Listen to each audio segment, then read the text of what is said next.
week's video is all about how I installed this electric fire suite in our bedroom, but I had a couple of things to think about because it wasn't fitting plumb to the wall because the skirting board was in the way. So I either cut a chunk out at the bottom and the back of this or a chunk out of the skirting board. And the other thing is, I didn't like the mounts that it came with because they'd be on show and I don't really want to see that. Or I could have gouged a bit of plaster out, set it back and plastered it over, but I didn't want it to be permanent. So keep on watching if you want to see how I tackled it. So the first thing I needed to do was find the centre line on the skirting board so I could set the fireplace dead centre.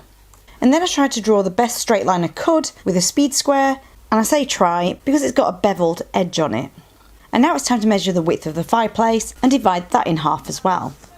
And now made 2 more pencil marks of where the fireplace should stop and start. To make sure I got that right, I held the fireplace against it as well, and it was alright. Yeah, that's fine. Now instead of taking the whole skirting board off, I thought that was quite fiddly. So thankfully, Mano helped me out by sending me this multi-tool, and a lot of you have insisted on me getting one of these anyway.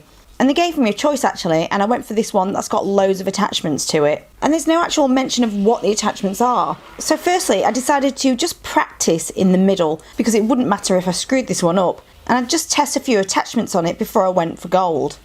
And you'll notice I don't have carpets down at the moment, so I wanted to do this before they were fitted. But my favourite one was this narrow one. This one went all the way through and finished the job perfectly for me. And then I just wanted to try and pry it away so I knew I'd cut it all. Yes. So now I knew this was the attachment that I loved the most. I just solely used that one on the opposite side. Yay! I've done it. There you go. So now to see if my cut was right and see if the fireplace fit there. And it worked like a charm. I think it works. Get in! It's perfect. Into the wall. The other thing was, by the time we got to this point, we realised that the wall wasn't level. But I think there's probably not a lot I can do about that, other than just put a trim around it. So the next thing I wanted to do was mount it to the wall, just to give it a bit more stability. And these are the mounts that were included in the pack. And if you're happy with this bit being exposed, then fine. I just thought it could be finished off a lot better. So instead, I decided to copy the concept of the fittings that you'll find on radiator covers here in the UK. And they're quite similar to a French cleat, apart from that they're not mitered. And I'm just quickly showing you this one as an example. I'd made the lip on this too long, but it sits against the wall and then that lip slots inside the fireplace. So I measured the depth of that trim inside, and to make the notch that I needed, I held something straight and flat against the back of it so I could hook my tape measure there and find where it stopped.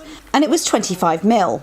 But because my walls weren't even, I needed to take into account there was a 5mm gap either side of the fireplace. So I added that on top of the 25mm. So you can see I've got a pencil marking already around a offcut of C16. And this is the height measurement of that trim inside the fire. And now I'm making a pencil marking of 28mm either side. So I can draw a line and find out what notch I need to cut out.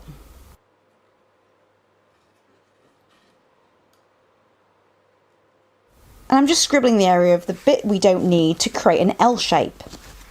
So now it's time to cut the notch out. So I clamped it to my sawhorse, and the whole sawhorse is on top of a scrap piece of carpet, so any sawdust I could just take straight out. And then just using a handsaw, I carefully just sawed along those lines. So I didn't cut all the way through, and although this isn't ideal to saw in the opposite direction, I clamped it to the side of the sawhorse, and it is on a bit of a sloping angle here, so I had to saw on an angle as well. And now my notch is made, I then drilled 2 holes with a 4.5mm drill bit, and this was to later fix to the wall. And then it rotated it and cut it down to size. And repeated that for my second piece. So to find out where I needed to fix the brackets, I then drew a pencil line around the fireplace. So I took the fireplace away, and I noticed I needed to make another measurement because there was another piece inside that protruded. So I needed to position the bracket 3.5cm away from the edge. So I marked that up and also marked where the thickness of the top was as well. And then to give me a guide of where to put the brackets, I held something long and straight, a spirit level was perfect for this, just to make a pencil marking either side about 10 centimetres. And then holding the bracket the wrong way round, because the longest part would be facing the wall then, I could hold it in the right place, draw a pencil marking at the bottom, either side, and then start thinking about what length screw I needed. And now I'm working out how deep I need to screw into the wall, and place some masking tape around it so I knew where to stop.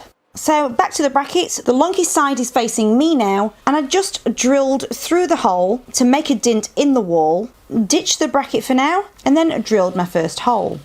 And because this is a brick fireplace, I just used a roll plug. Then I lined that up, screwed it into place, and it was time to make my next hole. And I just carried on until all the brackets were up.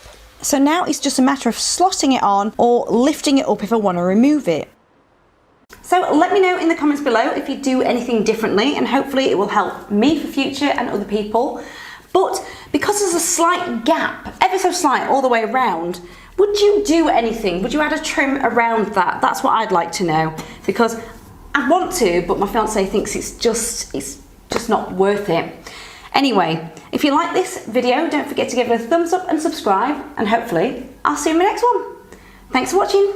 Bye.